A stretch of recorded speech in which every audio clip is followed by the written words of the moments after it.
वह प्राइस बढ़ा सकता है। उसने उन्हें बताया कि उनके पास एक चॉइस है, या तो 2 लोगों की गिल्ड बने रहो या उसे उन्हें एक्सपैंड करने और नए मेंबर्स लाने में हेल्प करने दो। डील के हिस्से के रूप में दोहा ने जिहान को पर्सनली एलिमेंटल को कंट्रोल करना सिखाने का प्रॉमिस किया। उसने यह भी गारंटी दी कि वह उनकी स्क्वाड की एक्टिविटीज में इंटरफियर नहीं करेगा। दोहा ने फिर जहान से उसके विचार पूछे, बताते हुए कि यह उसके लिए कितना आइडियल होगा। ओवरवेल्म्ड होकर सीहू ने माना कि ऑफर जनरस था, लेकिन वह पूरी तरह से हैरान थी। दोहा सुझाव देता है कि वह इस पर सोचने के लिए टाइम ले, लेकिन इससे पहले कि वह जल्दी जवाब मांगे, जयहुन उसे बीच में रोक देता है, कहते हुए कि वह एक्सेप्ट नहीं करेगा। दोहा इस जवाब से हैरान है। जयहुन पक्के तौर पर कहता है कि एपिक बिकाऊ नहीं है, न अब और न कभी, जिससे सायहू पूरी तरह से चुप हो जाती है। अचानक एक बैग जमीन पर फेंका जाता है। साशिमी वहां आता है जहां एक्टिविस्ट्स को पकड़ा गया है, पूछते हुए कि क्या हुआ। वह अनाउंस करता है कि उसने अपना काम खत्म कर लिया है, लेकिन उसे जेआई हन नहीं मिल रहा। साशिमी एक्साइटेड होकर कहता है कि वह जेहुन के साथ अपनी अकॉम्प्लिशमेंट शेयर करने के लिए बेचैन था। सीन फिर नेगोशिएशन पर वापस आता है। जीहुन दोहा से कहता है कि वह ऑफर को जितना चाहे डबल कर ले, लेकिन वह फिर भी काफी नहीं होगा। वह घोषणा करता है कि डाइस की तरह एपिक भी फ्यूचर में एक बहुत बड़ी गिल्ड बनेगी। यह सुनकर दोहा का चेहरा तुरंत बिगड़ जाता है। फिर सायहू, जो चुप थी, आखिरकार बोलती है, जेहुन से पूछते हुए कि उसे यह डिसीजन लेने का हक किसने दिया। जैसे ही सायहू रोती है और जायहुन को पकड़ती है, दोहा जोर से हंसने लगता है और उसकी हंसी और तेज हो जाती है। अपने फिट के बाद दोहा कहता है कि ऐसी एंबिशन 2 लोगों की गिल्ड के लिए बहुत बड़ी है। वह मानता है कि उसने जीहुन को इतना एरोगेंट होने की उम्मीद नहीं की थी। जीहुन रूम से निकलने के लिए मुड़ता है, कहते हुए कि उसे अपनी गिल्ड पर भरोसा है। दोहा अपने चश्मे को ठीक करता है और उससे पूछता है, भरोसा? वह कहता है कि जायहुन ऐसे बात करता है जैसे डील पहले ही हो चुकी हो, और यह भी कहता है कि उसे वह सच में एंटरटेनिंग लगता है। इसके साथ दोहा अपना ऑफर वापस ले लेता है। सायहू उसे याद दिलाने की कोशिश करती है कि वह गिल्ड लीडर है, लेकिन अफसोस वह बीच में ही रोक दी जाती है। दोशुआ अपने असिस्टेंट को बुलाता है, कहते हुए कि वह उनकी कोई चीज वापस कर रहा है। उसने पूछा कि क्या उन्हें एक खास पत्थर याद है। वह उस म्यूटेंट का माना क्रिस्टल दिखाता है जिससे वह पहले लड़े थे। जीहुन पूछता है कि दोहा क्रिस्टल वापस क्यों दे रहा है। दोहा बताता है कि एसोसिएशन ने अपनी रिसर्च खत्म कर ली है और उसने गिल्ड एक्वायर करने के बाद इसे वापस करने का प्लान बनाया था। इसके बजाय वह कहता है कि वह इसे अभी वापस देगा, 2 स्ट्रॉन्ग एलिमेंटलिस्ट्स के बीच एक जेस्चर के रूप में। जेआई हन उसे थैंक करता है। जैसे ही वह कहना शुरू करता है कि बस, उसे बीच में ही रोक दिया जाता है। सिल्फ, जो छोटे कुत्ते के साथ था, सीधा माना क्रिस्टल की तरफ उड़ता है और उससे टकरा जाता है। एक तेज रोशनी से रूम भर जाता है। जायुन के पीछे खड़े होकर दोहा बताता है कि माना क्रिस्टल्स एलिमेंटल्स को इवॉल्व करने के लिए यूज होते हैं। उसने जेआई हन को सलाह दी कि अगर वह और स्ट्रॉन्ग बनना चाहता है तो और कलेक्ट करे। दोहा ने कहा कि जितने ज्यादा क्रिस्टल्स वह इकट्ठा करेगा, उतना ही सी एल्फ मटेरियलाइज होने के करीब आएगा। जेआई हुन ने पूछा कि क्या यह सच था, क्या सी एल्फ सच में फिजिकल बॉडी पा सकता था। सीन फिर आईयूपीसी की कोरियन ब्रांच पर आता है। एक टेलीमार्केटिंग ऑपरेटर कस्टमर को कॉल करने के लिए थैंक करती है और पूछती है कि वह कैसे हेल्प कर सकती है। उसकी आवाज तुरंत शॉक में बदल जाती है। वह कॉलर से पूछती है कि क्या उनकी पालतू बिल्ली सच में क्रीचर बन गई। वह उन्हें चिंता न करने को कहती है, प्रॉमिस करते हुए कि वह ट्रांसफॉर्म्ड एनिमल को पकड़ने के लिए एक टीम भेजेगी। बैकग्राउंड में एक आदमी पूछता है कि एक प्रमोशनल पोस्टर में कितना टाइम लगेगा, और दूसरी आवाज जवाब देती है कि करीब 3 घंटे लगने चाहिए। 2 औरतें पास में बात कर रही हैं। एक अगले वॉलंटियर इवेंट के बारे में पूछती है। उसकी दोस्त जवाब देती है कि वह शायद 21st को है। ब्लू ड्रेस वाली औरत शिकायत करती है कि पिछली बार एक बूढ़ी औरत ने उसे गले लगाया था और इससे वह अनकंफर्टेबल हो गई थी। ग्रे ड्रेस वाली औरत कहती है कि कभी-कभी यह अच्छा हो सकता है। जैसे ही वह न्यूज़ ब्रॉडकास्ट के सामने बात करती है, ब्लू ड्रेस वाली औरत चाहती है कि और लोग उनके अच्छे काम देखें। उसे यकीन है कि काफी टाइम मिलने पर चीजें बहुत बदल जाएंगी। वह यह कहते हुए खत्म करती है कि हर वह इंसान जो उनके एफर्ट्स को मानता है, उसकी लाइफ को नया मतलब देता है। अचानक एक दहाड़ से वह दोनों डर जाती है। पंजों और गुर्राने की आवाजें आती हैं। ब्लू ड्रेस वाली औरत कहती है, डार्लिंग, एक सेबर टूथ टाइगर दिखाई देता है और उन्हें पता चलता है कि यह खाने का टाइम है। ग्रे ड्रेस वाली औरत कहती है कि उसे सही टाइम पर याद आ गया। ब्लू ड्रेस वाली औरत पूछती है कि क्या उसे खाना खरीदने जाना चाहिए, लेकिन उसकी दोस्त कहती है कि एक सर्विंग काफी है और कुछ ज्यादा हैवी नहीं। ब्लू ड्रेस वाली औरत एक कैबिनेट की तरफ जाती है ताकि अंदर कुछ चेक कर सके।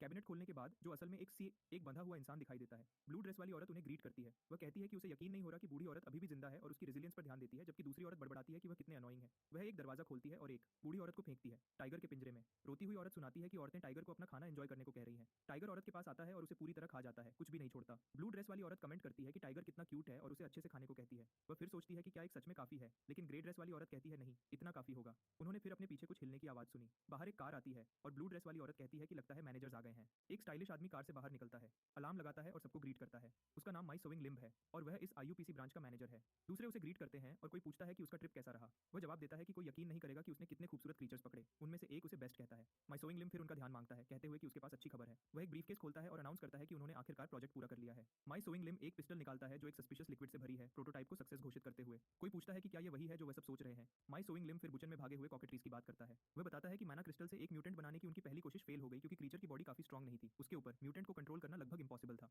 माई सोविंग लिम्ब आगे बोलता है, कहते हुए कि इस बार अलग होगा। जैसे ही वह टाइगर की तरफ देखता है, वह एनिमल को शूट करता है और घोषणा करता है कि वह इसे कुछ कीमती बनाएगा। टाइगर के पिंजरे से एनर्जी का एक धमाका होता है। जिस क्रीचर को उसने अभी शूट किया था, अब वह एक तेज पावर रेडिएट कर रहा है। माई सोविंग लिम्ब के चेहरे पर एक संतुष्ट मुस्कान फैल जाती है। एक आदमी ताली बजाना शुरू करता है और तालियां ग्रुप में फैल जाती हैं। अपनी नई क्रिएशन को देखते हुए वह कहता है कि उसने कभी नहीं सोचा था कि वह इतनी खूबसूरत चीज देखेगा। सीन फिर इंचन में बदलता है। एक रैंक 4 एरिया, लोग शांति से घूम रहे हैं, लेकिन फिर साइहू और जिहान आते हैं। साइहू देखती है कि यह एरिया में बैरियर है, पिछले वाले की तरह नहीं। जिहान बताता है कि उन्होंने सोचा था कि टाइगर्स को हैंडल करने में बहुत टाइम लगेगा, खासकर आईयूपीसी इंसिडेंट के बाद। जैसे ही जिहान एक और क्रिस्टल मिलने की अपनी किस्मत के बारे में बात करता है, साशिमी उसके ठीक पीछे आ जाता है। थका हुआ लगते हुए साशिमी पूछता है कि जिहान कल कहाँ था। साइहू चौंक जाती है और जिहान को वार्न करती है, लेकिन वह बस साशिमी को कैजुअली ग्रीट करता है। साशिमी शिकायत करता है कि जिहान ने उससे सारे टाइगर्स अकेले उठवाए और फिर गायब हो गया। जिहान माफी मांगता है, लेकिन साशिमी पलटकर पूछता है कि क्या उसके पास बस यही कहने को है। अचानक साशिमी बुरी तरह कांपने लगता है। फिर उतनी ही अचानक वह हिस्टेरिकल हो जाता है।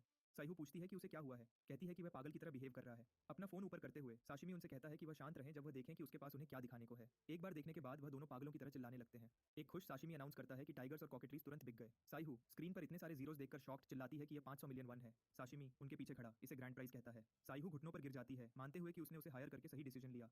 साशिमी कॉन्फिडेंस से कहता है कि जो कुछ भी वह क्लीन करता है उससे प्रॉफिट होना पक्का है। अपने सेलिब्रेशन के बाद साशिमी बताता है कि अब उनके कॉन्ट्रैक्ट को फिर से देखने का टाइम है और 10% फी मांगता है। जिहान उसे बीच में रोक देता है, कहते हुए कि यह 4% होगा, और साशिमी प्रोटेस्ट करता है, अब भी आर्ग्यू कर रहा है। साशिमी जोर देता है कि क्लीनअप बिजनेस में भी कुछ पॉलिसीज होती हैं जिन्हें फॉलो करना होता है। जिहान बस चिल्लाता रहा, 4%। वह आगे पीछे होते रहे।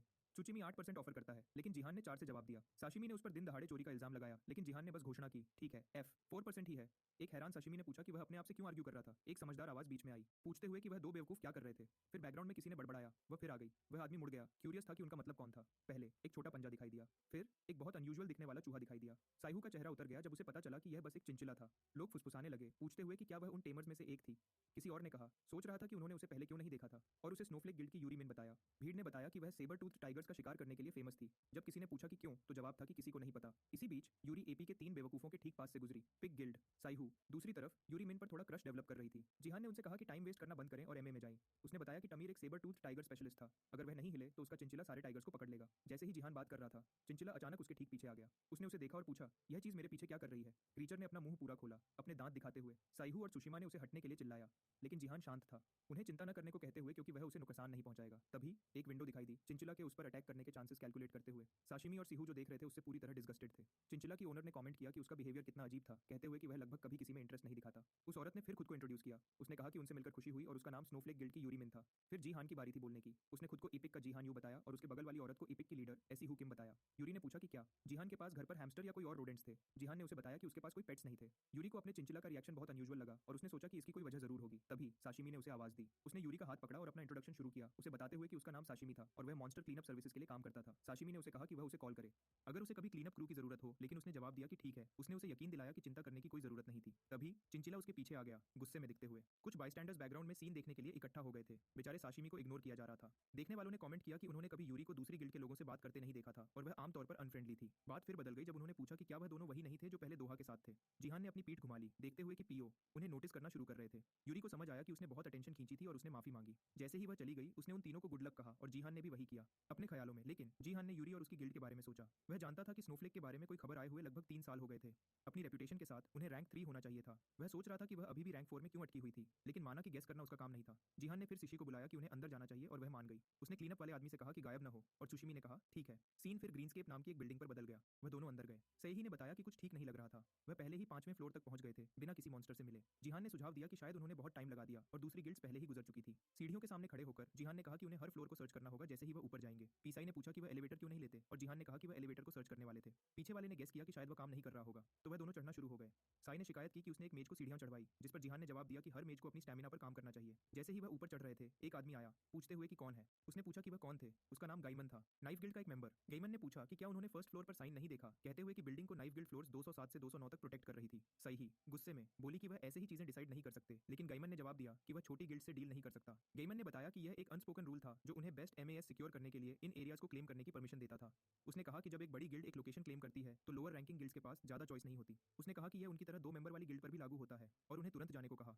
जिहान ने जवाब दिया कि नहीं, वह लोग थे जो जाएंगे। जिहान ने घोषणा की कि वह उन्हें रिपोर्ट करेगा क्योंकि सब जानते हैं कि एरियाज क्लेम करना इलीगल है। गाइमन ने उसे चुप रहने को कहा, पूछते हुए कि क्या जिहान को सच में लगता है कि एसोसिएशन कुछ करेगी। जिहान ने पूछा कि क्या यह एक थ्रेट थी। जैसे ही उसने अपने आसपास के ग्रुप को देखा, उसने एक टैंक, 2 वॉरियर्स और एक मेज गिने। सीढ़ियां तंग थी, उसने सोचा, जिससे उन चारों के लिए उस पर एक साथ अटैक करना मुश्किल होगा। उसने अपनी एबिलिटी ट्रिगर की, जीतने के अपने चांसेस को तोलते हुए। एक और आदमी ने हंसकर पूछा कि जिहान इसके बारे में क्या करेगा। जैसे ही वह सामने आए, एक विंडो दिखाई दी। 80% सक्सेस रेट दिखाते हुए गाइमन कंफ्यूज हो गया, सोच रहा था कि जिहान मूव क्यों नहीं कर रहा था। गाइमन अपने मेज की तरफ मुड़ा और पूछा कि वह बस वहां क्यों खड़ा था। उसे हेल्प करने का ऑर्डर दिया। मेज ने जवाब दिया कि वह जानता था और अटैक करने ही वाला था। वापस उस पल जिहान ने सिहू को चिल्लाया। उसने वापस बुलाया कि वह रेडी थी, पहले ही एक स्पेल कास्ट कर रही थी। साथ में उन्होंने अपने अटैक्स लॉन्च किए, एक पानी का और एक आग का। स्पेल्स टकराए, एनर्जी का एक बहुत बड़ा धमाका करते हुए। धमाके ने बिल्डिंग को चीर दिया, दीवार में एक छेद कर दिया। जिहान और सिहू तुरंत सीढ़ियां चढ़ने लगे जितनी तेज वह कर सकते थे। दूसरे आदमी चिल्लाए कि वह भाग रहे थे। सिहू ने उन पर एक और स्पेल कास्ट किया। आदमियों के आसपास आग का एक घेरा बन गया, उन्हें फंसा हुआ और कंफ्यूज छोड़ते हुए। इसी बीच जिहान गाय की तरफ कूदा, एक बार करने के लिए रेडी। गाय ने जिहान का अटैक रोका। उसने पूछा कि इतना कमजोर आदमी रैंक 4 एरिया में क्या कर रहा था। जिहान ने जवाब दिया कि वह आदमी बहुत बोलता था और बताया कि उसका पूरा शरीर एक्सपोज था। गाय को जोर से लगा और वह जमीन पर गिर गया। वह वापस वहीं पहुंच गया जहां से उसने शुरू किया था, जमीन से। उसने पूछा कि क्या उन दोनों को सच में लगता है कि वह इससे बच जाएंगे, उन्हें अपनी गिल्ड के बदले की धमकी देते हुए। जीहान ने उसे बीच में रोका, अपनी तलवार को गाय के सर के ठीक बगल में जमीन में मारते हुए। उसने फिर पूछा कि उसकी गिल्ड एक मरे हुए आदमी के लिए क्या कर सकती है। उनके बीच एक नया आदमी आया, गाय से कहते हुए कि उसका ग्रुप उनसे लड़ने के लिए काफी स्ट्रांग नहीं था। सीहू ने पूछा कि क्या उसे वहीं खत्म कर देना चाहिए। फंसे हुए आदमियों में से एक सोच रहा था कि वह इतने सारे स्पेल्स कैसे कास्ट कर सकती थी। और ये दोनों कौन थे? दो और आदमी दिखाई देते हैं, दिखाई दिए, एक दूसरे पर चिल्लाते हुए कि जल्दी करो और आग बुझाओ। लेकिन उसके पार्टनर ने कहा कि वह वाटर मैजिक में अच्छा नहीं था। एक गंजे आदमी ने शिकायत की कि उन्होंने अभी तक टाइगर भी नहीं देखा था और वह पहले ही इस फालतू चीज पर एनर्जी वेस्ट कर रहे थे। जैसे ही उसने यह कहा, वह पीछे मुड़कर देखा। एक औरत ने फिर वाटर स्पेल का यूज किया आग बुझाने के लिए। उस औरत ने अनाउंस किया कि आग आखिरकार बुझ गई थी। लेकिन जब वह मुड़ी तो एक म्यूटेंट टाइगर गंजे बाइस्टैंडर को खा रहा था। वह बीस्ट के जबड़ों के अंदर से मदद के लिए चिल्लाया। उस डरावने नजारे को देखने के बाद वह औरत डर के मारे भाग गई। सीहू और जिहान ने चीखें सुनी जो इमरजेंसी स्टेयर से आती हुई लग रही थी। उसने पूछा कि क्या यह एक सेबर टूथ टाइगर हो सकता है, लेकिन जिहान ने कहा कि चीखें उसके लिए बहुत तेज थी, कुछ और होना चाहिए था। उसने फिर अपनी एबिलिटीज एक्टिवेट की। एक सिस्टम विंडो दिखाई दी, उसके बचने के चांसेस कैलकुलेट करते हुए। उसी पल टाइगर उनके ठीक सामने आया, अपने शिकार के खून से लथपथ। क्रीचर दहाड़ा, वह डरावना सेबर टूथ टाइगर फिर दहाड़ा, इसे सीधा जिहान और सीहू पर निशाना बनाते हुए। विंडो अपडेट हुई, सिर्फ 0.5% बचने का चांस दिखाते हुए। म्यूटेंट फिर सीधा उनकी तरफ चार्ज किया। सैशु ने पूछा कि क्या वह एक टाइगर था, और जीहान ने कंफर्म किया कि यह एक बहुत पावरफुल म्यूटेंट था। जीहान ने देखा कि उसने इस जैसा म्यूटेंट कभी नहीं देखा था, यह बाकी सबसे अलग था। इसी बीच गाय और दूसरा बाइस्टैंडर शॉक में फ्रीज हो गए थे, सोच रहे थे कि वह चीज क्या थी। जीहान जल्दी से उनकी तरफ मुड़ा, कहते हुए कि उसे इससे लड़ने के लिए उनकी हेल्प चाहिए थी। लेकिन गाय पहले ही भाग रहा था, चिल्लाते हुए कि यह बेकार था और उन चारों में से कोई भी इसे हरा नहीं सकता था। जीहान ने उन्हें डरपोक कहा।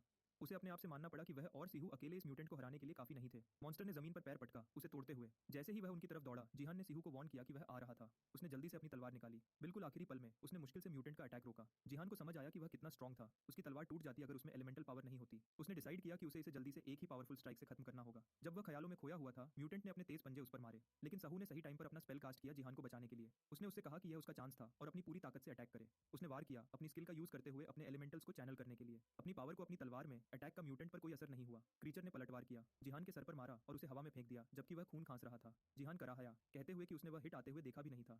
साइहुए ने मॉन्स्टर पर अपनी विंड एरो एबिलिटी से अटैक करने की कोशिश की। म्यूटेंट ने देखा कि तीर उसकी तरफ आ रहे थे और उसने आसानी से हर एक को डॉज किया जो उसने बनाया था। सीहू के पास कोई ऑप्शन नहीं था आने वाले अटैक को रोकने का। उसी पल यूरिमिन और उसका चिंचिला उन्हें बचाने के लिए आए। चिंचिला ने तुरंत म्यूटेंट पर चार्ज किया। उसने सी ह्यूग को बिल्कुल सही टाइम पर बचाया और दोनों क्रीचर्स टकराने लगे। चिंचिला ने सच में उस बड़े टाइगर को एक तरफ फेंक दिया। उसने जो गड्ढा छोड़ा था उसे देखते हुए सीहू ने कहा कि उस छोटे से ने उसे आखिरी सेकंड में बचाया था। यूरिमिन ने बताया कि उसने पास में एक एक्सप्लोजन सुना था, लेकिन उन्हें मिलने की कभी उम्मीद नहीं की थी। उन्हें फिर से ग्रीट करने के बाद सीहू ने बस कहा कि यह स्नोफ्लेक की यूरिमिन थी। यूरी ने फिर जिहान की तरफ देखा और कहा कि वह बहुत बुरी हालत में था। उसने ऐसी हु से कहा कि जिहान को पकड़े और वहां से निकल जाए, प्रॉमिस करते हुए कि वह म्यूटेंट को खुद हैंडल करेगी। सीहू ने सुझाव दिया कि उन्हें दूसरे हीरोज को बुलाना चाहिए, लेकिन यूरीमिन ने उसे यकीन दिलाया कि ठीक है, क्लेम करते हुए कि कोई भी सेबर टूथ टाइगर उसके लिए मैच नहीं था। सीहू ने यूरी की आंखों और उसकी आवाज के टोन में एक अलग बदलाव देखा। इसके साथ यूरी बिल्डिंग से कूद गई सीधा म्यूटेंट की तरफ। इसी बीच चिंचिला पहले ही टाइगर पर बहुत ज्यादा प्रेशर डाल रहा था। टाइगर को इतना पावरफुल पंच लगा कि उसने खून थूका। ब्लोज का एक और झोंका लगा और खून उड़ा। यूरी अभी भी हवा में गिरते हुए चिला को आवाज दी, जो तुरंत उसकी तरफ देखा, म्यूटेंट की तरफ इशारा करते हुए। यूरी ने एक स्पेल कास्ट किया जो सीधा टाइगर पर लगा। चिला, जो बीस्ट को मार रहा था, जल्दी से एक तरफ हट गया, यूरी के अटैक को अपने टारगेट पर लगने दिया। टाइगर कुछ पल के लिए बर्फ में कैद हो गया, लेकिन उसने आखिरकार कैद को तोड़ दिया और आजाद हो गया। यूरी उतरी और कहा कि म्यूटेंट अब भी हिल सकता था, उसके अटैक के बाद भी। ये वाला बिल्कुल अलग लेवल का था। म्यूटेंट फिर सीधा उनकी तरफ चार्ज किया। एक बार फिर यूरी ने एक और आइस अटैक किया। इस बार स्पेल तेज था, लेकिन वह फिर भी म्यूटेंट को हिट करने के लिए काफी नहीं था, जिसने सब कुछ डॉज किया। जबकि टाइगर आगे बढ़ रहा था, यूरी जानती थी कि उसकी कहीं ना कहीं कोई कमजोरी जरूर होगी। म्यूटेंट टाइगर अचानक गिर गया घुटने के जॉइंट पर लगने के बाद। यूरी ने कहा कि वो काफी टाइम तक हिल नहीं पाएगा। उसने बताया कि सेबर टूथ टाइगर्स में एक्स्ट्रॉर्डिनरी फिजिकल स्ट्रेंथ होती है। उसने कहा कि उनकी फ्लेक्सिबिलिटी एक नेचुरल ट्रेट है, लेकिन जब उनकी मसल्स ठंड से कॉन्ट्रैक्ट होती हैं तो उनके जॉइंट्स अपना वेट सपोर्ट नहीं कर पाते। यूरी ने फिर टाइगर से घोषणा की कि लड़ाई खत्म हो गई थी और उसकी गलती थी कि उसने आइस एरोज को लगने दिया। ऊपर से देखते हुए सीहू ने कमेंट किया कि यूरी कितनी अमेजिंग थी और उनके पास कभी कोई चांस नहीं था। घायल जिहान ने सीहू को आवाज दी, जो उसके पास गई। उसने उससे कहा कि उसे यूरी की हेल्प करने जाना चाहिए, लेकिन सीहू ने जवाब दिया कि जरूरत नहीं थी, क्योंकि यूरी ने पहले ही सेबर टूथ टाइगर को हरा दिया था। जिहान लेकिन सहमत नहीं था, कहते हुए कि लड़ाई अभी खत्म नहीं हुई थी। उसने फिर अपनी एबिलिटी एक्टिवेट की और यूरी के जीतने के चांसेस कैलकुलेट करना शुरू किया। जिहुन को यकीन था कि यूरी बहुत मुश्किल में थी, भले ही वह फाइनल ब्लो के लिए आगे बढ़ रही थी। यूरी ने टाइगर को जल्दी खत्म करने का प्रॉमिस किया, लेकिन अचानक क्रीचर गुस्से में वापस अपने पैरों पर खड़ा हो गया। आगे और सेबर टूथ टाइगर्स हर तरफ से दिखाई दिए। तरफ से एक सिस्टम विंडो दिखाई दी। उसकी सक्सेस रेट अब 10% से नीचे गिर गई। पूरा पैक सीधा यूरी की तरफ चार्ज किया, उसे चीरने के इरादे से। अपने वांटेज पॉइंट से जीहुन ने देखा कि हर एक टाइगर अब एक ही जगह पर था। वह जानता था कि अब या कभी नहीं, उनके पास कोई ऑप्शन नहीं था। जीहुन साइहू की तरफ मुड़ा और पूछा कि क्या वह लेविटेशन का यूज करके उन्हें जमीन पर ला सकती है। उसने हाँ कहा, लेकिन माना कि वह इसमें बहुत अच्छी नहीं थी। जीहुन ने उसे गले लगा लिया, उससे कहते हुए कि जब वह कहे तो स्किल का यूज करे। उसके चेहरे पर शर्म आ गई जब उसने उसका नाम लिया। एक चमकदार ग्रीन गोला पकड़े हुए जीहुन ने कहा कि यही एक तरीका था, और इसके साथ वह छत से कूद गया। साइहू को अपनी बाहों में लिए जीहुन ने अपनी हेस्ट एबिलिटी एक्टिवेट की। जब वह नीचे गिर रहे थे, साइहू ने उससे रुकने की भीख मांगी, उससे कम प्लान बताने को कहते हुए। नीचे के सेबर टूथ टाइगर्स ने ऊपर देखा, हवा में उन पर झपटा मारने के लिए रेडी, लेकिन फिर स्पेल्स की एक बौछार पैक पर गिरी। उन्हें कास्ट करने वाली यूरी मिन थी। उसका ध्यान भटक गया था, जिससे एक टाइगर को पीछे से आने का मौका मिल गया। बिल्कुल सही टाइम पर चिला कूदा और उसे बचाया। अब चिला और यूरी मिन दोनों बीस्ट से पूरी तरह घिर गए थे। यूरी लड़ाई से थक चुकी थी, शिकायत करते हुए कि टाइगर्स खत्म नहीं हो रहे थे। भीड़ से घिरी हुई, वह जानती थी कि उसे म्यूटेंट को जल्दी ढूंढना होगा, इससे पहले कि वह अटैक करे या रिजेनरेट हो। तभी उसने सुना ऊपर से एक अजीब आवाज, वह शोर। बिल्कुल, वह दो बेवकूफ थे जो अभी बिल्डिंग से कूद गए थे। जीहून ने सीहू को चिल्लाया कि वह अपनी लेविटेशन यूज करे, और अभी करे। उसने तुरंत बात मानी। साइहू ने अपनी लेविटेशन एक्टिवेट की। जीहून ने उनके नीचे गिरने की स्पीड कम होते हुए महसूस की, लेकिन उसे समझ आया कि यह उन्हें पूरी तरह रोकने के लिए काफी नहीं था। उसके पास कोई चॉइस नहीं थी सिवाय अपनी माना का यूज करके उनके गिरने को रोकने के, भले ही वह जानता था कि उसे इसे बचाना चाहिए था। साइहू ने पूछा कि क्या उसने कर लिया था। जीहून ने अपना अटैक रेडी किया, कहते हुए कि उसने परफेक्ट स्पॉट पर लॉक कर लिया था। उसे बस, उसने कहा, इसे काटना था जैसे उसने म्यूटेंट कॉकेट्रीज के साथ किया था। उसने फिर हर सेबर टूथ टाइगर पर एक डेवास्टेटिंग अटैक किया जो उसे दिखाई दे रहा था। उनके आसपास की जमीन तबाही में फट गई, और बस ऐसे ही वह दोनों जमीन पर थे, सेफ। लेकिन जीहान इतनी माना यूज करने के बाद पूरी तरह थक गया था। यूरीमिन उनकी तरफ दौड़ी, गुस्से में, और उन्हें याद दिलाया कि उसने उन्हें दूर रहने को कहा था। जीहुन ने पलटकर जवाब दिया, पूछते हुए कि क्या यह उन लोगों को थैंक करने का कोई तरीका था जो अभी हेल्प करने आए थे। यूरी ने जोर दिया कि उसे कभी उनकी हेल्प की जरूरत नहीं थी और उसके पास सब कुछ कंट्रोल में था। जीहुन ने फिर पूछा कि उसका इन टाइगर्स के साथ क्या डील थी। चिला ने जीहुन को गुस्से से घूरा, एक लुक जो सीहू ने मिस नहीं किया। साइहू ने चिल्लाया कि अटैक कुछ टाइगर्स को मिस कर गया और उन्हें केयरफुल रहना होगा। जीहान ने बताया कि यह पहले वाले टाइगर्स नहीं थे, लगता था कि म्यूटेंट किसी तरह और टाइगर्स को लड़ाई में बुला रहा था। यूरीमिन ने कहा कि उसके जॉइंट्स पूरी तरह से खराब हो जाने चाहिए थे। जीहान ने गेस किया कि उसके पास किसी तरह की रिजेनरेशन एबिलिटी होगी। उसने पलटकर जवाब दिया कि उसने ऐसी पावर कभी नहीं देखी थी। बस एक सेकंड के लिए उसका ध्यान बहुत पहले की एक याद में चला गया। एक लड़की जो केचप जैसी चीज से ढकी थी उसे दूर हटने को कह रही थी। जब यूरीमिन ख्यालों में खोई हुई थी, जीहान ने चिल्लाया कि म्यूटेंट पहले ही बहुत डैमेज हो चुका था और वह इसे जल्दी खत्म कर सकते थे। लेकिन जैसे ही उसने यह कहा, यूरीमिन अचानक सीधा क्रीचर की तरफ चार्ज की। जीहान ने उसका नाम चिल्लाया, लेकिन उसे वह सुनाई नहीं दिया और वह बस आगे बढ़ती रही। वह समझ नहीं पा रहा था कि वह अचानक पागल क्यों हो गई थी और अकेले अंदर क्यों दौड़ गई थी। पीछे मुड़ते हुए जीहान ने साइहू से कवर मांगा और वह तुरंत मान गई। टाइगर्स यूरीमिन की तरफ झुंड बनाकर बढ़े। उसने अपने स्पेल्स अनलीश किए, उनमें से पूरे पैक को गिरा दिया। अब म्यूटेंट के सामने उसने फिर से कास्टिंग शुरू की। एक और टाइगर झपटा, उसके पैर से पकड़ने की कोशिश करते हुए। यूरीमिन ने चिल्लाया कि वह उसके रास्ते से हट जाए और उसे एक गुड़िया की तरह एक तरफ फेंक दिया। लेकिन उस स्प्लिट सेकंड में जब उसका गार्ड नीचे था, म्यूटेंट अंदर दौड़ा, पंजे फैलाए हुए। उसने देखा कि म्यूटेंट ने एक अनबिलीवेबल स्पीड से रिजेनरेट कर लिया था। दहाड़ता हुआ क्रीचर रूम से बाहर निकलता रहा। उसी टाइम जीहान ने अपना अटैक लॉन्च किया, कहते हुए कि उसे खाना शायद अच्छा आइडिया नहीं था। उसने मजाक में कहा कि ठंडा खाना म्यूटेंट को पेट दर्द दे सकता है। एक पल भी वेस्ट किए बिना जीहान ने डिस्टेंस कम किया और क्रीचर पर और अटैक्स किए। इस बार उसके स्ट्राइक्स लगते हैं और सच में डैमेज करते हैं। चिला ने अपना मौका देखा और जीहान की हेल्प करने के लिए कूदा, और साइहू ने उसका पीछा किया। जैसे ही जीहान फाइनल ब्लो के लिए म्यूटेंट पर चार्ज किया, उसने चिल्लाया कि यह अंत था। लेकिन अचानक यूरी माइन उसके ठीक सामने कूद गई, उससे कहते हुए कि उसे मारे नहीं। जीहान ने अपना अटैक बिल्कुल सही टाइम पर रोक लिया। उसने पूछा कि वह क्या कर रही थी, जोर देते हुए कि उसे रिजेनरेट होने से पहले वार करना होगा। उसने बताया कि उसे इसे जिंदा पकड़ना होगा, कि इसे मारना कोई ऑप्शन नहीं था। जहान ने पूछा कि क्या सच में यही उसका प्लान था और उसे हटने को कहा। फिर उसने उससे पूछा कि क्यों, वह ये क्यों कर रही थी। लेकिन जब वह आर्ग्यू कर रहे थे, म्यूटेंट वापस अपने पैरों पर खड़ा हो गया। वह सीधा यूरीमिन की तरफ झपटा, उसे चीरने के लिए रेडी। साइहू और जीहान बस वहीं खड़े रह गए, फ्रीज होकर सोच रहे थे कि वह क्या सोच रही थी। म्यूटेंट फिर दहाड़ा और सीहू ने वार्न किया कि हर दहाड़ और टाइगर्स को बुलाती थी। जीहान का दिमाग तेज चल रहा था, एक प्लान सोचने की कोशिश कर रहा था, अब जब उसके पास पूरी तरह माना खत्म हो गई थी। बैकग्राउंड से एक आवाज सीन को पैथेटिक कहती है और बोलने वाला ग्रेविटी एबिलिटी का यूज करता है। जीहान तुरंत पूछता है कि कौन है। वह आदमी जवाब देता है कि जीहान अभी भी एक एमेटर है, एक आवाज जिसे वह तुरंत पहचान लेता है। बोलने वाला आगे बोलता है, कहते हुए कि भले ही जीहान ने रैंक 4 एग्जाम पास कर लिया, वह अभी भी कमजोर और एक डिसअपॉइंटमेंट है। एक और बाइस्टैंडर कहता है कि वह इतना इंप्रेसिव प्रोडिजी नहीं है, लेकिन एक यंग औरत कहती है कि वह इंप्रेस्ड है कि उसने इतनी देर तक संभाला। नए लोग सुकिन की क्रू हैं और वह उनसे कहता है कि बात करना बंद करें और चीजें जल्दी खत्म करें। म्यूटेंट के क्रिएशन के पीछे वाला आदमी कहता है कि उसने इसकी उम्मीद की थी, गेस करते हुए कि वह लेवल 3 डाइस गिल्ड क्रू होंगे। मसोयन लिम फिर कहता है कि उसने सोचा था कि वह कम से कम एक लेवल 1 स्क्वाड भेजेंगे। मिसोयन लिम का असिस्टेंट उनका अगला मूव पूछता है और वह जवाब देता है कि उनके पास रिट्रीट करने के सिवाय कोई चॉइस नहीं है। उसने कहा कि यह पूरा नुकसान नहीं था, भले ही माना क्रिस्टल पिछले कुछ मिनट्स में पूरे शरीर में फैल गया था। मसोयन लिम माना क्रिस्टल की पावर को कितना इंप्रेसिव और फैसिनेटिंग बताता है। आखिर में वह उन्हें ओरिजिनल प्लान के साथ कंटिन्यू करने का ऑर्डर देता है। सुक्विन की क्रू उस ग्रोटेस्क सीन को देखती है और पूछती है कि म्यूटेंट को क्या हो रहा है। सुकियन कहता है कि इसका मतलब बस हीरो डिपार्टमेंट के लिए और काम है। जीहान फिर दिखाई देता है, दूसरों द्वारा उठाया हुआ जो साथ आए थे। वह ऐसी हु की तरफ बढ़ते हैं, लेकिन वह जोर देती है कि उसे हेल्प की जरूरत नहीं थी और वह ठीक थी। चिला और यूरीमिन खड़े थे जब उन्होंने एक अलग प्रेजेंस महसूस की। उनमें से एक आसपास देखता है कि वह क्या है। सीन बदलता है, एक वीक आगे बढ़ते हुए। जीहान अपना फोन पकड़े हुए है जहां दिन की न्यूज दिखाई दे रही है। कोई पूछता है कि अंदर क्या हुआ। हाशिमी आता है कहते हुए कि जिस एमए में वह थे वह न्यूज में है और पूछता है कि जीहान इतना घायल क्यों है। जीहान जवाब देता है कि सिविलियंस को पता नहीं चल सकता। सुशीमा जोर देता है कि उसे जानने का हक है क्योंकि वह पार्टनर्स हैं। जीहान अपने आप से सोचता है कि उसे कभी हायर नहीं करना चाहिए था। फिर बताया जाता है कि उस दिन क्या हुआ था। उस एमए में 8 हीरोज मरे थे। हीरो डिपार्टमेंट ने सेबर टूथ टाइगर्स की संख्या को पूरी तरह से कम आंका था। म्यूटेंट के आने से एक इन्फा टाइगर्स का नतीजा एक अनप्रेसिडेंटेड ट्रेजेडी थी और जीहान कहता है कि उसे तब से बुरा लग रहा है। वह कहता है कि सब कुछ प्लान्ड लगा, जैसे ये बस एक रैंडम घटना नहीं थी और म्यूटेंट बाकी सबसे अलग था। उसने फिर कहा, शायद उसे इस पर ज्यादा नहीं सोचना चाहिए क्योंकि hero department investigation results release करेगी। साशिमी कमेंट करता है कि उसने आज ऐसी हुई को नहीं देखा। इस पर जीहान जवाब देता है कि वह कुछ काम से गई थी और जल्दी वापस आ जाएगी। तभी एक फोन बजने लगता है। साशिमी देखता है कि उसने उस पर्टिकुलर फोन पर पहले कभी कॉल आते नहीं देखा था। जीहान बताता है कि यह वह लाइन है जो गिल्ड के सारे हीरोज से कम्युनिकेट करने के लिए यूज होती है, लेकिन कोई एपिक को इस पर क्यों कॉल करेगा। उसने जवाब दिया कहते हुए, ये एपिक है, मैं कैसे हेल्प कर सकता हूँ।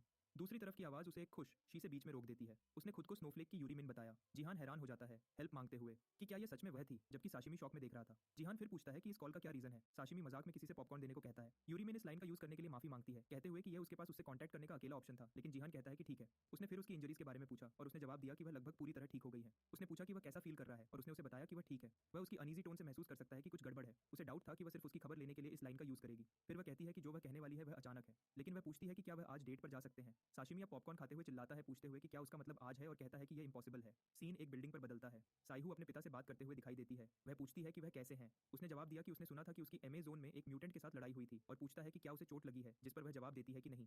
उसने फिर उसे डांटा, कहते हुए कि उसे और केयरफुल रहना चाहिए, और उसे याद दिलाया कि सपोर्ट सबसे कॉमन टारगेट्स होते हैं। उसने उसे रुकने को कहा क्योंकि उसने यह बार बार कहा था। वह बस दोहराता है कि अगर कुछ गलत हो तो उसे पीछे देखे बिना भाग जाना चाहिए। साइहू उसे रुकने को कहती है। वह कहता है कि यह जानकर अच्छा लगा कि उसने किसी रिलायबल के साथ पार्टनरशिप की है। शर्माते हुए उसने माना कि जीहान सच में उसके और गिल्ड के लिए बहुत हेल्पफुल रहा है। उसने अपने पिता से कहा कि अगर वह जीहान से नहीं मिली होती तो वह अभी भी उसी जगह अटकी हो सकती थी। वह सहमत है। उसके पिता का नाम जिएनो किम बताया जाता है, क्योटो, टोक्यो में रिसर्च के हेड। वह कहता है कि वह जीहान से कभी मिलना चाहेगा। इसके अलावा वह बताता है कि जीहान एक हीरो है जिसने अपनी माँ की पावर्स इनहेरिट की है, और उसके पास उसके लिए बहुत सारे क्वेश्चंस हैं। उसका असिस्टेंट आता है और उससे कहता है कि उसे अभी आए हुए सैंपल को रिव्यू करना होगा। वह जवाब देता है कि वह रास्ते में है और उससे आगे बढ़ने को कहता है। फिर वह अपनी बेटी से कहता है कि उसे फोन रखना होगा, लेकिन वह उससे रुकने को कहती है और पूछती है कि वह कोरिया कब आ रहा है। उसने जवाब दिया कि यह उसकी माँ की मौत की एनिवर्सरी पर होगा। वह शिकायत करती है कि उसने उस पर फोन काट दिया और कहती है कि यह उसकी आदत है। वह अंगड़ाई लेती है और कहती है कि उसे अपना घर का काम जल्दी खत्म करना होगा। उसका फोन बजने लगता है और वह सोचती है कि वह क्यों कॉल कर रहा है। सीन फिर बदलता है। इस बार जयहान बहुत अच्छे से तैयार है और बहुत चार्मिंग लग रहा है। दिखाया जाता है कि जाने से पहले साशिमी ने जयवान को एक गुड लक चार्म दिया था। जयवान पूछता है कि यह किस तरह की लक लाने वाला है। वह कहता है कि उसने इसे सिर्फ इसलिए पहना है क्योंकि सुशिमी उसे इसके बारे में परेशान करना बंद नहीं कर रहा था। जब वह डिस्ट्रैक्टेड था, यूरीमिन उसे आवाज देती है।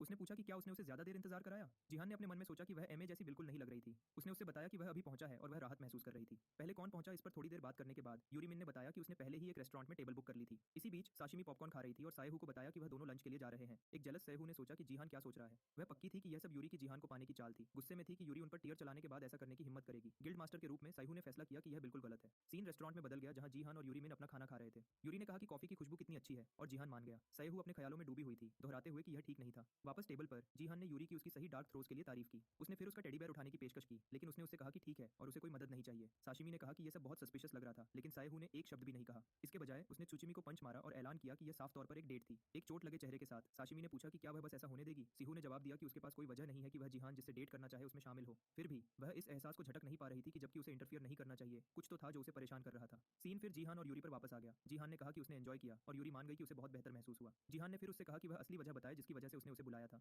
जब उसने पूछा कि उसका क्या मतलब है, उसने साफ किया कि उसने उसे सिर्फ घूमने के लिए इनवाइट नहीं किया था। यूरी ने माना कि वह उसके इस बात को उठाने का इंतजार कर रही थी। उसने कन्फेस किया कि वह उम्मीद कर रही थी कि वह उसके साथ कहीं आएगा। जीहान ने अंदाजा लगाया कि यह एक हॉस्पिटल है और उसने कंफर्म किया, समझाते हुए कि उसकी बहन वहां पेशेंट थी। जैसे ही वह हॉस्पिटल में घुसे, जीहान ने सोचा कि उसकी बहन को क्या हुआ था। उसने पूछा कि क्या वह कमरे में जा सकता है। अचानक उसकी एबिलिटी अपने आप एक्टिवेट हो गई। यूरी ने समझाया कि अंदर जो शख्स था वह उसकी बहन थी, सोयोन। सिस्टम विंडो जो आमतौर पर परसेंटेजेस दिखाता था, अब लड़की की मेडिकल कंडीशन दिखा रहा था। जीहान ने शब्द पढ़े, मैनिक डेकोरेशन सिंड्रोम, और सोचा कि यह क्या था। यूरी ने फिर उससे बताया कि उसकी बहन ही असली वजह थी जिसकी वजह से वह टाइगर्स को बचाना चाहती थी। यूरी ने समझाया कि 4 साल पहले एक टाइगर अटैक की वजह से उसकी बहन कोमा में चली गई थी। तब से वह जागी नहीं है और डॉक्टर्स बिल्कुल हैरान हैं। जायुन समझ गया कि यही वजह थी जिसकी वजह से वह टाइगर्स का शिकार करने में इतनी ऑब्सेस्ड थी। यूरी ने कंफर्म किया, यह मानते हुए कि उसने सोचा था कि अगर वह कोशिश करती रहेगी तो उसे जवाब मिल जाएगा, लेकिन अब वह जानती थी कि वह पूरे टाइम गलत थी। उसने माना था कि म्यूटेंट फैक्टर में उसकी बहन के इलाज की चाबी है, लेकिन आज की रिपोर्ट्स देखने के बाद वह समझ गई कि कोई लिंक नहीं था। यूरी ने अपने बार्टव के लिए माफी मांगी, यह मानते हुए कि उसने सायहू और जीहून दोनों को खतरे में डाला था। जीहून ने उससे चिंता न करने को कहा, कहते हुए कि वह आखिर उसकी वजह समझ गया। तभी जीहून की एबिलिटी फिर से चमक उठी। इस बार उसने कैलकुलेट किया कि एपिक के एक्सपेंशन के लिए यूरी कितनी जरूरी थी। अपने मन में जीहुन्नू एपिक को उसकी जरूरत थी। उसने समझा कि बिल्कुल यही चीज पहले भी हुई थी जिस दिन वह पहली बार साशिमी से मिला था। उससे याद आया कि उसने सीहू को रुकने को कहा था और उसी पल उसकी एबिलिटी ने उसे सुशिमी की एपिक के लिए इंपॉर्टेंस दिखाई थी। जीहुन को लगा कि उसकी पावर उसे उसके बदले की तरफ एक्टिवली गाइड कर रही थी।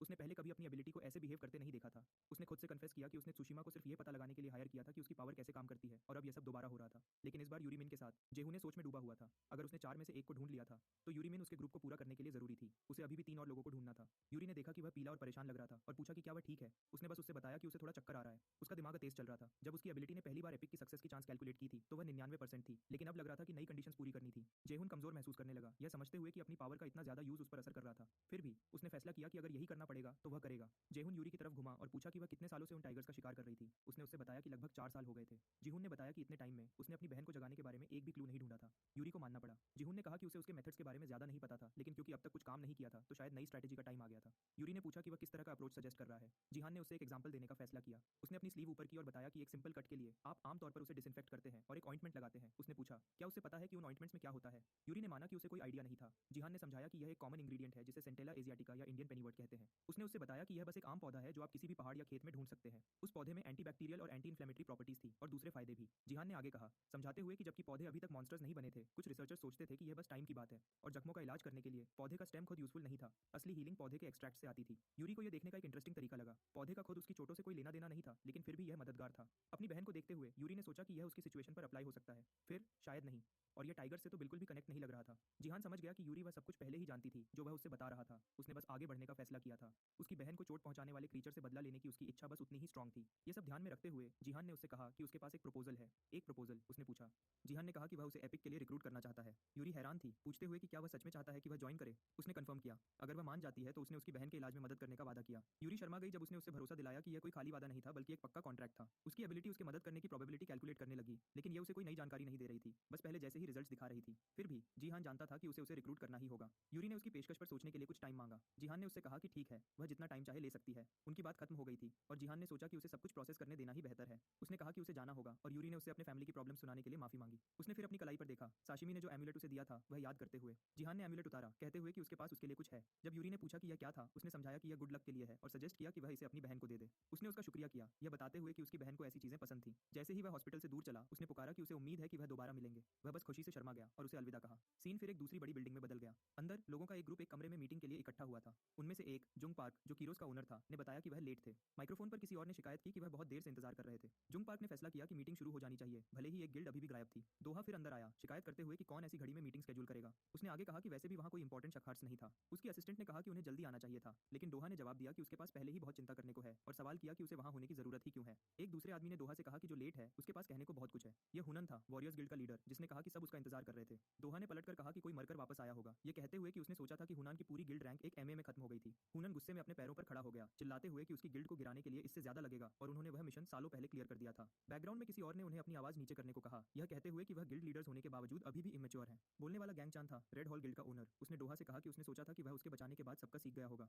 गुस्से में डियो शाह ने पूछा कि क्या गैंगचान को कोई प्रॉब्लम है और सजेस्ट किया कि वह इसे बाहर सुलझा ले। योंगचंग ने बस नहीं कहा, पूछते हुए कि वह इतने कमजोर शख्स पर अपना टाइम क्यों वेस्ट करेगा। उनके बीच की राइवलरी साफ थी, 103 मैचेस का इतिहास। योंगचंग के 52 जीत और 51 हार थी, जबकि दोहा के 51 जीत और 52 हार थी। पास में एक औरत ने कहा कि वह बच्चों की तरह बिहेव कर रहे थे और सोचा कि आदमियों को हमेशा अपनी वर्थ प्रूव करने की जरूरत क्यों महसूस होती है। ये मायोजो किम थी, स्नोबॉल गिल्ड की ओनर। दोहा ने फिर कहा कि उसने उसे देखे हुए काफी टाइम हो गया था, अंदाजा लगाते हुए कि लगभग 3 साल हो गए थे। मायोजो गुस्सा हो गई जब दोहा ने कहा कि उसका नया लुक उसे बूढ़ा दिखा रहा है और उसने पूछा कि वह किसे बूढ़ा कह रहा है। दोहा ने फिर भी बस कहा कि चीजें हमेशा जैसी थी। उसकी असिस्टेंट ने कहा कि कोई औरत नहीं चाहती कि उसे सुनने को मिले कि वह बूढ़ी लग रही है। मीटिंग लीडर ने ऐलान किया कि अब जब सब मौजूद हैं तो वह शुरू कर सकते हैं। उसने समझाया कि उसने उन्हें इंचन में एक और बड़े इंसिडेंट की वजह से बुलाया था। उसने फिर बताया कि इस बार उन्हें सबूत मिले हैं कि आईयूपीसी इसके पीछे थी। यह सुनकर सब हैरान थे। उसकी बातों से दोहा चीखा, वह कमबख्त प्रोटेस्टर्स। उसने आगे कहा कि इसका मतलब है कि वह आखिर आईयूपीसी हेडक्वार्टर्स पर हथियारों के साथ हमला कर सकते हैं। किसी ने दोहा से कहा कि बोलने से पहले सोचे। मायोजो ने उससे कहा कि वह इतने कम सबूत के साथ ज्यादा कुछ नहीं कर सकते और पूछा कि उसने क्यों सोचा कि गिल्ड्स ने पहले ही एक्शन नहीं लिया था। मीटिंग लीडर मान गया, कहते हुए कि मायोजो सही थी। लिमिटेड सबूत के साथ वह कुछ नहीं कर सकते थे और उन्हें सावधान रहना पड़ा। प्रेजेंटर ने सबको स्क्रीन पर वापस देखने को कहा, ऐलान करते हुए कि वह खत्म नहीं हुआ था। उसने इंचन में दिखे सेबर टूथ टाइगर म्यूटेंट की एक इमेज दिखाई। कमरे में लोग बड़बड़ाने लगे, पूछते हुए कि यह किस तरह का भयानक क्रीचर था, क्योंकि उनमें से किसी ने भी पहले ऐसा नहीं देखा था। गैंगचन ने कहा, यह बताते हुए कि क्रीचर कितना अजीब लग रहा था। प्रेजेंटर मान गया, समझाते हुए कि उसकी अपीयरेंस ने उसे एक एटिपिकल म्यूटेंट बनाया था। उसने आगे कहा कि हीरो डिपार्टमेंट को ऐसे ही क्रीचर्स की रिपोर्ट्स मिल रही थी, जैसे माउंट जीन पर ढूंढी गई लाल मकड़ी। उसने एक प्राइवेट फील्ड में मिले कार्निवोरस प्लांट्स में बढ़ोतरी का भी जिक्र किया। ये सभी नए म्यूटेंट्स, उसने कहा, सेबर टूथ टाइगर के ठीक बाद दिखने लगे थे। इस एक्सप्लेनेशन के बाद हुनन ने पूछा कि इसका क्या मतलब है, क्योंकि अलग अलग तरह के मॉन्स्टर्स का दिखना आम बात थी। प्रेजेंटर ने माना कि सिर्फ दिखने के हिसाब से ये मॉन्स्टर्स स्पेशल केसेस नहीं थे। उसने आगे कहा, एक डीएनए एनालिसिस ने कुछ और बताया। ये सभी नए मॉन्स्टर्स में एक यूनिक जेनेटिक मॉडिफिकेशन थी जो टाइगर म्यूटेंट से शुरू हुई थी। माया जिन ने उससे सीधी बात पर आने को कहा और समझाया कि यह नई मॉडिफिकेशन क्या थी। तो प्रेजेंटर ने उन्हें साफ साफ बताया कि मॉडिफिकेशन उनके माना क्रिस्टल्स थे। उसने उन्हें याद दिलाया कि हर म्यूटेंट के पास एक माना क्रिस्टल होता है। रिसर्च डिपार्टमेंट ने पता लगाया था कि म्यूटेंट्स तब पैदा होते हैं जब बहुत ज्यादा माना आपस में मिल जाती है। उसने जोर दिया कि मोनो क्रिस्टल्स पर अभी भी बहुत रिसर्च चल रही थी और उनकी मौजूदा टेक्नोलॉजी के साथ एक बनाना नामुमकिन था। लेकिन सेबर टूथ टाइगर के अंदर का क्रिस्टल आर्टिफिशियल था, इसे खास तौर पर लिक्विड में बदलने के लिए बनाया गया था। भीड़ ने उससे सवाल करना शुरू किया। एक शख्स ने बताया कि उसने अभी कहा था कि उनके पास ऐसी चीज के लिए टेक्नोलॉजी नहीं थी। दोहा की असिस्टेंट उसकी तरफ घूमी और पूछा कि क्या उसे इसके बारे में कुछ पता है। दोहा ने जवाब दिया कि उसे ज्यादा नहीं पता था, बस ये कि ये एक मेथड था जो एलिमेंटल्स के लिए काम करता था। दोहा समझ गया कि यही वजह थी म्यूटेंट्स में अचानक बढ़ोतरी की। ये सब माना को लिक्विड में बदलने के एक एक्सपेरिमेंट का हिस्सा था। ये समझने के बाद दोहा ने कमरे में ऐलान किया कि ये साफ था कि इस सबके पीछे कौन था। गैंगचन को यह इंटरेस्टिंग लगा, लेकिन कहा कि ऐसी एक्यूजेशन लगाने के लिए उन्हें इससे ज्यादा चाहिए। उसने फिर पूछा कि आईयूपीसी का इस सबसे क्या लेना देना है, प्रेजेंटर को याद दिलाते हुए कि उसने उनके खिलाफ सबूत होने का दावा किया था। प्रेजेंटर ने समझाया कि घटना के दिन एमए के अंदर कई सस्पिशियस लोग देखे गए थे। उसने कहा कि उनके पास इन लोगों की ड्रोन फुटेज थी और फेशियल रिकॉग्निशन ने उनमें से एक को पहचान लिया था। स्क्रीन पर आदमी एमा सिंगलिम था, 33 साल का, और माना जाता था कि वह आईयूपीसी में मैनेजर है। प्रेजेंटर ने आगे कहा कि 4 साल पहले तक मा सिंगलिम मैजिकल इंजीनियरिंग डिपार्टमेंट में रिसर्चर था, लेकिन उसे गड़बड़ पैदा करने के लिए निकाल दिया गया था। गैंगचोन ने शब्द दोहराया, गड़बड़, और पूछा कि मा चुनलिम ने बिल्कुल क्या किया था। प्रेजेंटर ने समझाया कि रिकॉर्ड्स में दिखाया गया कि उसने रिसर्च सेंटर से एक माना क्रिस्टल चुराया था और इंसानों पर इलीगल एक्सपेरिमेंट्स किए थे। सभी सबूतों के आधार पर एसोसिएशन ने मेस यंग लिम को अपना मेन सस्पेक्ट पहचाना था। उसे जितनी जल्दी हो सके पकड़ने के लिए वह ऑफिशियली मौजूद सभी गिल्ड से मदद मांग रहे हैं। मीटिंग के कुछ देर बाद सीन एक बस स्टॉप पर बदल गया जहां जेहुन इंतजार कर रहा था। जब वह वहां खड़ा था, उसने पास में कुछ लोगों को उसके कपड़ों के बारे में बात करते हुए और वह कितना हैंडसम है यह कहते हुए सुना। पास में किसी ने पूछा कि क्या वह हीरो है, लेकिन किसी और ने मजाक उड़ाया। सोच रहा था कि एक हीरो बस क्यों लेगा। जिहान ने उन्हें इग्नोर किया, अपने फोन पर टेक्सटिंग में बिजी था। उसने सोचा कि वह उसके मैसेजेस का जवाब क्यों नहीं दे रही थी। उसे सच में उससे बात करनी थी। उसने यूरी को अपनी पेशकश के बारे में सोचा। उसे अभी तक कोई जवाब नहीं मिला था, लेकिन शायद अब टाइम आ गया था कि सिहा को बताए कि वह उसे भी रिक्रूट करना चाहता है। अपनी एबिलिटीज की इनसाइट के बिना भी वह जानता था कि यूरी जैसा कोई गिल्ड के लिए एक बहुत बड़ा एसेट होगा। अकेली प्रॉब्लम, उसने खुद को याद दिलाया, पैसा था। यूरी जैसा रिक्रूट महंगा होगा। फिर भी सुशिमा ने जिन मॉन्स्टर्स का ख्याल रखा था उनसे कुछ कैश बचा हुआ था, शायद वह एक फेयर प्राइस नेगोशिएट कर सकते थे। जब वह सोच में डूबा हुआ था, एक कार कर्ब पर रुकी। ड्राइवर झुका और पूछा कि क्या वह अंदर आ रहा है। जिहान ने जल्दी से हाँ कहा। जिहान ने ड्राइवर से उसे 5वें कॉर्नर पर बिल्डिंग पर छोड़ने को कहा और ड्राइवर मान गया। फिर आदमी ने पूछा कि क्या वह हीरो है। जब जिहान कंफर्म किया, ड्राइवर हंसा। उसने कहा कि उसने कभी सोचा नहीं था कि उसकी कार में एक हीरो होगा और वह सबको बताने वाला है। जिहान ने उससे कहा कि यह सुनकर अच्छा लगा। ड्राइवर ने फिर कहा कि उसके लुक्स के हिसाब से जिहान को किसी फेमस गिल्ड से होना चाहिए। उसने अंदाजा लगाया, वॉरियर्स, रेड हॉल या शायद डाइस भी। थोड़ा शर्मिंदा होकर जिहान ने माना कि वह एपिक नाम की एक छोटी गिल्ड से था। जिहान ने सोचा कि आदमी ने शायद उनके बारे में कभी नहीं सुना होगा, लेकिन ड्राइवर ने नाम दोहराया, एपिक। उसने फिर पूछा कि क्या यह वही गिल्ड थी जिसने ग्रीनस्केप अपार्टमेंट्स में उन सब सेबर टूथ टाइगर्स को हैंडल किया था। जिहान हैरान था और पूछा कि उसे यह कैसे पता चला। ड्राइवर ने समझाया कि वह वहीं रहता है। क्या सच में? जिहान ने पूछा। आदमी ने बस कहा कि यह एक इत्तेफाक था। वह दोनों एक पल के लिए चुप हो गए और जिहान दरवाजे के पास खड़ा हो गया। ड्राइवर। फिर ड्राइवर ने बड़बड़ाया कि लक्स के लिए यह एक बुरा दिन था, ऐसा कुछ देखकर। तभी एक हाइब्रिड लड़की पास की एक गली में चली गई। ड्राइवर ने आगे कहा कि हाइब्रिड्स उसे डराते हैं। जिहान ने उससे पूछा कि क्यों। ड्राइवर हैरान लगा, पूछते हुए कि क्या उसने अफवाहें नहीं सुनी थी। जिहान ने बस कहा कि वह एक नॉर्मल हाई स्कूल स्टूडेंट जैसी लग रही थी। ड्राइवर ने पलटकर कहा कि स्टूडेंट हो या ना हो, वह चीज इंसान नहीं थी। उसने आगे कहा कि शायद हीरोज को हाइब्रिड्स अलग लगते हैं, लेकिन आम लोगों के लिए एक हाइब्रिड का हमला मतलब वह सेकंड्स में मर जाएंगे। जिहान ने अपने मन में सोचा कि वह समझ सकता था कि आदमी का डर कहां से आ रहा था। उसने इन्वेजन के बारे में सोचा जब इंसानों पर हर तरह के क्रीचर्स ने हमला किया था। ये समझ में आता था कि कुछ डर बाकी था, लेकिन फिर भी वह लड़की बस एक बच्ची थी। वह समझ नहीं पा रहा था कि उसे ऐसे जज करना कैसे सही था। और उसी पल उसने सीहू के बारे में सोचा। उसने समझा कि उसने अपनी जिंदगी का ज्यादातर हिस्सा इसी तरह के डर से डील करते हुए गुजारा होगा। अपने ख्यालों से बाहर आते हुए जिहान ने कुछ अजीब देखा। आदमियों का एक ग्रुप लड़की का पीछा कर रहा था और उसका शक बढ़ गया। उसने तुरंत ड्राइवर से गाड़ी रोकने को कहा, लेकिन आदमी ने मना कर दिया, कहते हुए कि वह लगभग डेस्टिनेशन पर थे और उसे अभी भी पैसे मिलने थे। लड़की ने पहले अपने पीछा करने वालों पर ध्यान नहीं दिया, लेकिन फिर उसने पीछे देखा और उन्हें देखा। वह दौड़ने लगी। आदमियों ने चिल्लाया कि कोई उसे पकड़े। उनमें से एक उसे पकड़ने में कामयाब रहा। उसके मुंह को कपड़े से ढक दिया ताकि उसकी चीखें दब जाएं। उसके किडनैपर्स ने उसे एक यंग हाइब्रिड कहा, उनका लकी जैकपॉट। उन्होंने खुशी मनाई कि वीआईपीज उनकी डिलीवरी से कितने खुश होंगे।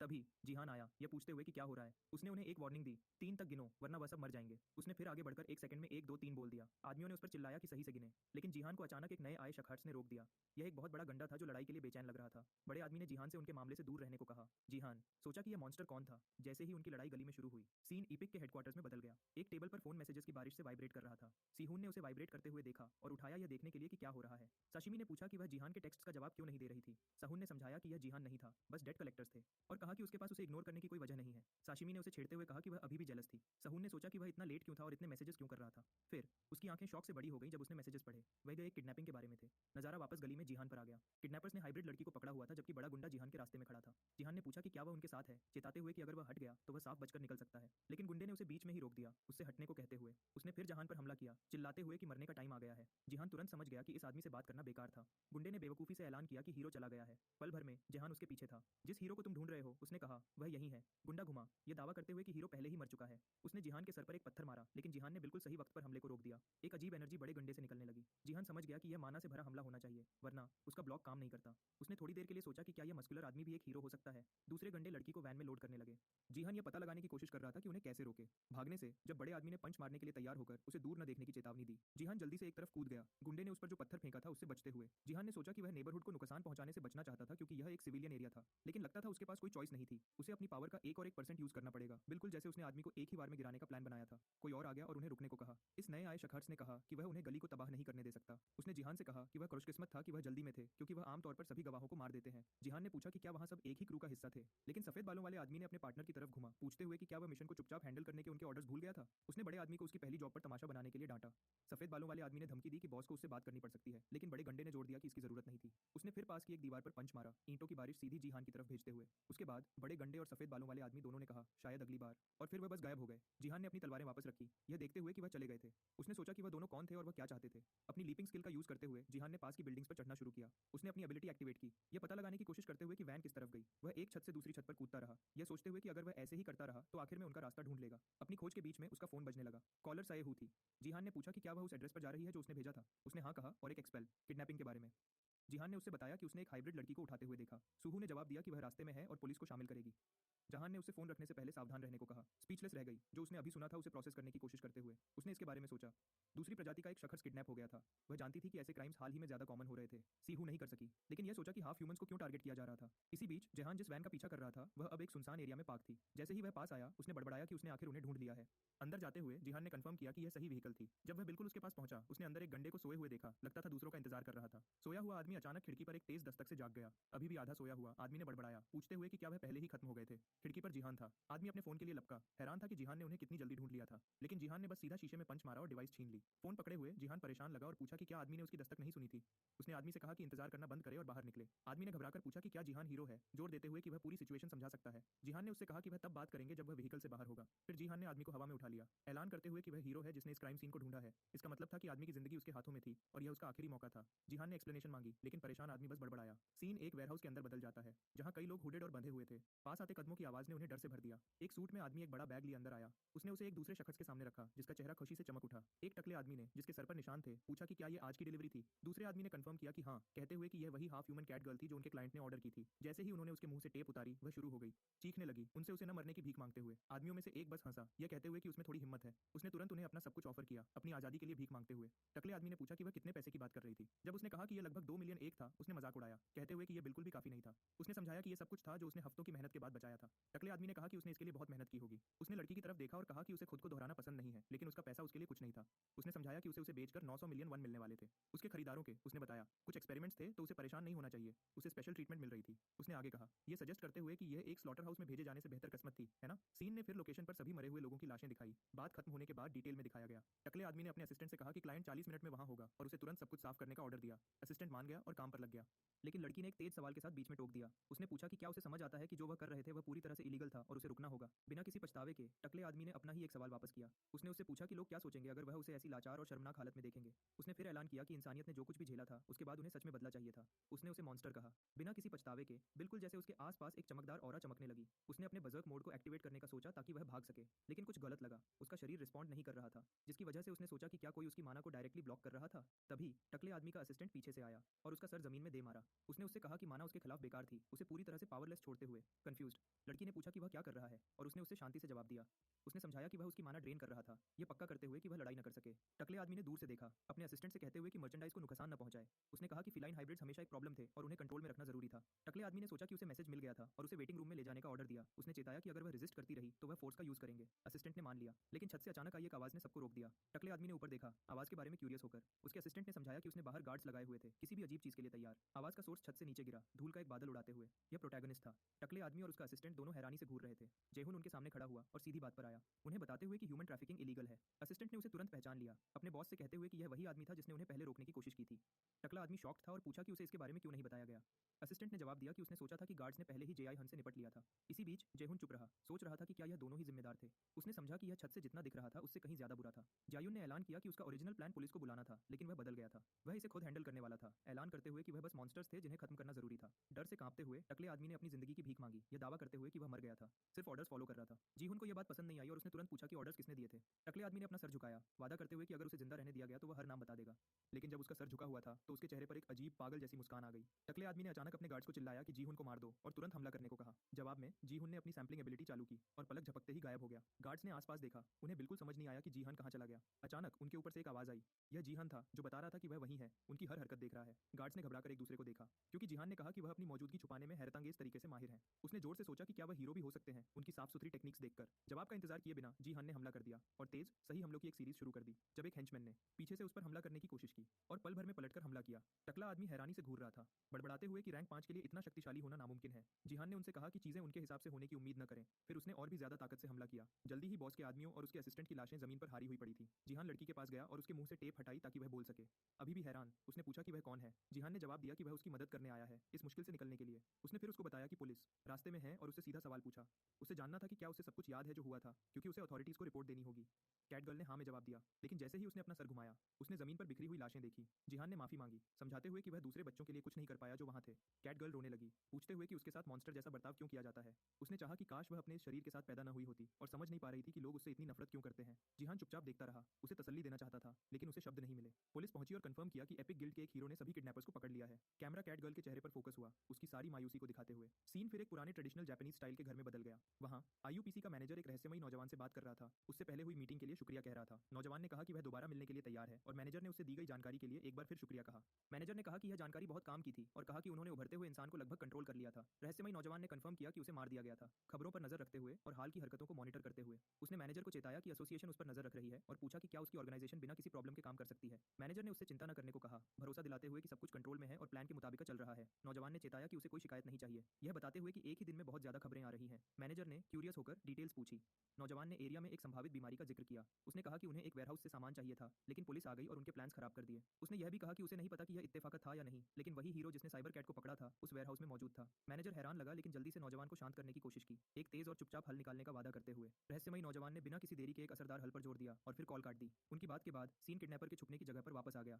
पुलिस ऑफिसर्स एरिया की जांच कर रहे थे। उनमें से एक ने बताया कि उन्हें 12 बच्चे जिंदा मिले हैं। अफसोस, दूसरे विक्टिम्स इतने खुशकिस्मत नहीं थे और जिंदा नहीं बचे। जाई हुन कुछ ऑफिसर से बात कर रहा था जब उसने अपना नाम पुकारते हुए सुना। वह सीहू को देखने के लिए घुमा, जिसने तुरंत पूछा कि क्या हो रहा है और क्या बच्चे सेफ हैं। जाई हुन ने उससे बताया कि वह उनमें से आधे को बचा पाया था, लेकिन बाकी आधे पहले ही जा चुके थे। सीहू चिंतित लग रही थी और जिम्मेदार लोगों के बारे में पूछा। उसने उससे बताया कि उसने उनमें से किसी को नहीं मारा था, समझाते हुए कि पुलिस अब पूरी जांच कर रही है। अपने मन में उसने उसके डरे हुए चेहरे को देखा, जो उसे समझ में आया क्योंकि वह इंसान नहीं थी। जेहुन ने कहा कि पर्दे के पीछे शायद और भी कुछ चल रहा है। मुजरिमों को जिंदा छोड़ना ही एक तरीका था दूसरे शामिल लोगों को ढूंढने का। उसने समझाया कि मुजरिमों ने एक हिपस्टर क्लाइंट का जिक्र किया था जो उनसे मिलने वाला था, लेकिन पुलिस के होने की वजह से वह नहीं आएगा। उसने पुलिस से इसकी जांच करने को कहा, और एक ऑफिसर ने उससे भरोसा दिलाया कि सब कंट्रोल में है। जेआई हन को घर जाने को कहा। जीहुन ने पूछा कि क्या कुछ गलत है। ऑफिसर ने समझाया कि विक्टिम्स में से एक उससे बात करना चाहता है। जैसे ही जीहुन ने सोचा कि वह कौन हो सकता है, officer half human cat girl को ले आया। उसने उससे परेशान करने के लिए माफी मांगी और कहा कि उसके पास एक सवाल है। साइहू ने लड़की से कहा कि कोई बात नहीं और सब ठीक है। जिया हुन समझ गया कि लड़की चाहती थी कि वह उसे पुलिस के बजाय घर ले जाए। उसने उससे बताया कि वह ब्लू स्काई नाम की जगह पर रहती है, जो सबसे ऊपर है, जो दूसरी